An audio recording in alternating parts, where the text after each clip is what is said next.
is get your ass, your boy Ty back here with another video. And in this video today, guys, we're gonna be talking about the MT Shoe Lab, or just applying shoes in NBA 2K24 MyTEAM, because they are different this year than they have been in the past. I've even experienced the glitch that I don't want you guys to have to go through either. So if you want to, know what shoes or how to apply shoes, or, what shoe boost to put on them, as well as after you create it, what not to do, otherwise you're going to get a glitch, this video is for each and every one of you guys. There's some things that, in your collection that is going to help really shoes get narrowed down for you guys, okay? The one thing I want to kind of tell you guys is, outside of diamond shoes, I would not ever use gold shoes. What am I gonna do with it? I'm gonna sell it. So anything gold, silver, or bronze, I would just go through and sell. It's not that big of a deal if they just chill in your collection, but the one thing I will say is they're basically pointless, right? A +3, for only 3 games is really not doing anything for you. Even the silvers aren't really doing anything. And the same thing goes for the shoe boost. Anything really, I would say silver or bronze, I quick sell every time I get one. Why? There's just really no point of having them. Now, this is for somebody in myself who, again, I've got a lot of these diamonds and gold. So anything, again, silver or lower, I don't really look at or pay attention to. Now, my No Money Spent Squad series, if it is, let's say, like a speed that's a +2, I might hold on to it, or a 3-ball that's a +2. But anything really silver or bronze, whether it's with the shoes or the shoe boost, I normally get rid of. Now, let's just go and say, I'm just gonna make a point here that I want to apply a shoe to Kyle Korver. So if I was to going and applying a shoe to Kyle Korver, when I first do it, I got to figure out, okay, what are the 5 most important stats that Kyle Korver needs upgraded? I'm giving him a 3-ball boost. Why? 3-ball, I know there's a patch in my team, but 3-ball is one of the, it's the most important stat in my team, I would say. So I'm still applying that 3-point shoe. After that, I'm really focused on the defense. So I'm probably going to give him perimeter defense, probably going to give him speed, probably looking at acceleration, and then lateral quickness. Now, you guys can see for an inside big in Shaq that doesn't need a 3-ball, here's what I gave Shaq. Again, block, you're probably going to see speed, acceleration, vertical, lateral quickness. A lot of those athleticism stats I definitely pay attention to, as well as the perimeter and interior defense. Even for Chris Bosh, these are the shoe boosts I gave him.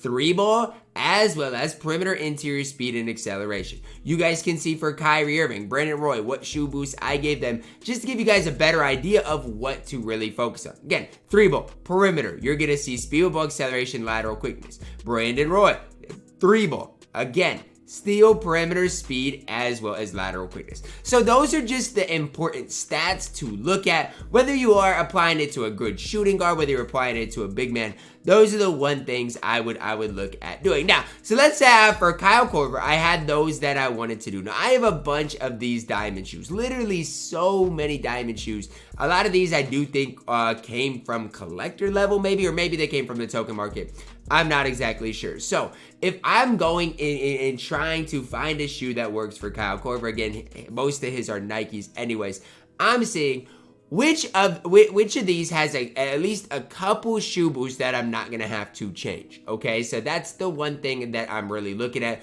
For example, this one has 3-ball and perimeter defense. So that has 2 of them that I'm personally wanting for Kyle Korver. This one has 3-ball and perimeter defense, so that one could work as well.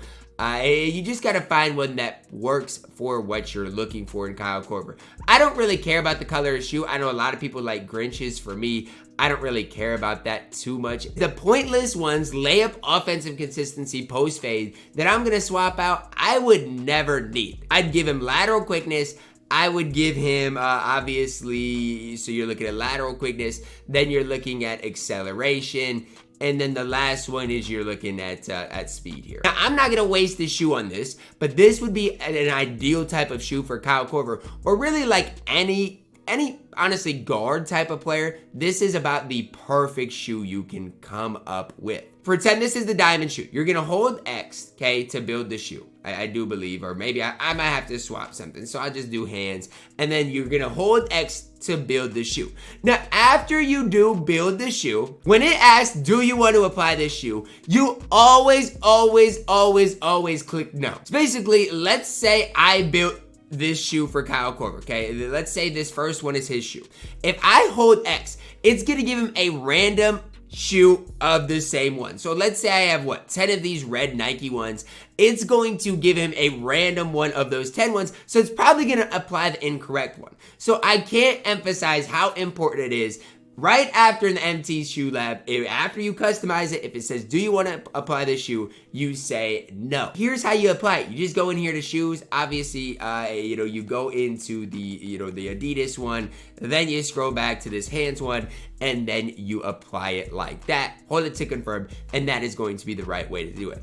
Look, guys, for me, I actually wasted a perfect diamond shoe by applying, I wasted basically a diamond shoe, and then I had to override it with the correct one because I applied it from the MT Shoe Lab. It's a glitch in 2K that shouldn't even be there. 2K needs to fix it sooner rather than later, but as it stands right now, it's still a glitch. I know in the past, the MT Shoe Lab hasn't always been a thing. Last year was kind of a little weird. I feel like this year, I actually don't mind the MT Shoe Lab. The one thing I would say about it, guys, is there are so many pointless stats. And even if you want to go do this to, help make it easier for you guys, you could quick sell all of these pointless shoe boosts, honestly.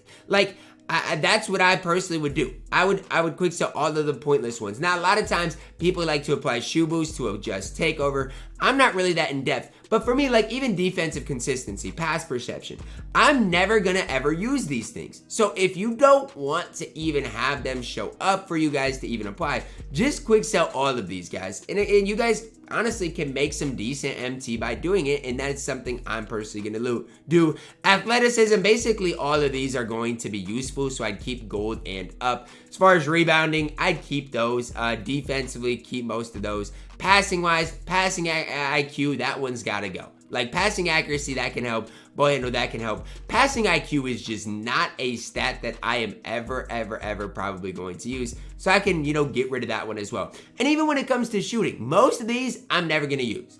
Post hook, I'm not DBG. I'm never gonna be shooting post hooks. Post control, not gonna be using that. Close shot, not gonna be using that. So a lot of these as well, you can just go through and quick sell. Even post fade, I could quick sell that. Driving layup, I'm not gonna ever probably use that one either. So, that's just something, again, that can make it easier for you guys. And the one thing I will always tell you guys is clean out your collection. You have hidden MT in here just waiting to honestly be quick sold, and you're gonna notice your MT go way up if you do that. The one thing I would say, hold on to your 3 balls, hold on to your speed, hold on to your acceleration, all of those, because those are gonna be super useful. Now, what I'm gonna leave you guys with is this. On this account, I've got a ton of shoes, so I'm not super worried about, how many I have and not applying them. One thing I would say is if you're a no money spent player, be pretty selective on who you give shoes to. I wouldn't just give shoes to anybody. And even on this account, if I were to put in my best lineup, which I'll just do for the sake of this video, the lineup you guys saw was my domination lineup. But you guys can see, basically all of my best lineup has a diamond shoe outside of Robert Covington on this account. Now here's the deal, if I was to go to my no money spent squad series, I have about 2 players with a diamond shoe. I'm not gonna give a guy like a Kyle Korver a diamond shoe because he doesn't make my best squad in the game, and he doesn't really even need one. So I'm not really going to necessarily do that. I'd still be pretty selective on who you give a diamond shoe because I'm not just gonna give a boring diamond shoe to anybody. If I'm gonna give somebody a diamond shoe, I'm gonna do it in the MT Shoe Lab, make the changes necessary, and apply a really good shoe that's going to help the card out. It's really simple, really easy. There is that glitch that I don't want you guys to have to deal with like I personally did. So hopefully this video does help you guys out. Again, applying a shoe this year is different than in the past. I personally don't mind it because I like the I like the customizable part of it. The fact that I can, give them exactly the shoe I want them to, and go from there. Hopefully you guys did enjoy the video today, guys. Drop a like on it, subscribe if you are new, and as always, man, I love you guys. Have a blessed day.